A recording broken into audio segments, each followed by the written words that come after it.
So, asthma ఎక్కువ వింటర్‌లోనే వస్తుందండి. ఎందుకంటే, మనము ఏదన్నా ఎన్వైర్న్‌మెంట్ తీసుకున్న హాట్ ఎన్వైర్న్‌మెంట్, కోల్డ్ ఎన్వైర్న్‌మెంట్ మనం 2 ఉంటాయి.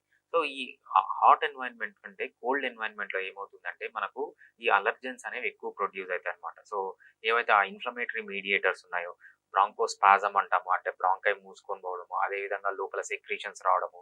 సో, ఇరిటేషన్ అనేది వింటర్ సీజన్‌లో ఎక్కువుంటుంది కాబట్టి రెస్పిరేటరీ సిస్టమ్‌లో ఎక్కువ వింటర్‌లోనే ఎక్కువ చూస్తుంటాం. దీంతో పాటు వేరే చాలా కాజెస్ ఉన్నాయండి. So, infections. సో, ఏదన్నా చెస్ట్ ఇన్ఫెక్షన్స్ ఉన్నా గూడా ఆస్త్మా ట్రిగ్గర్ అయ్యే ఛాన్స్ ఉంది.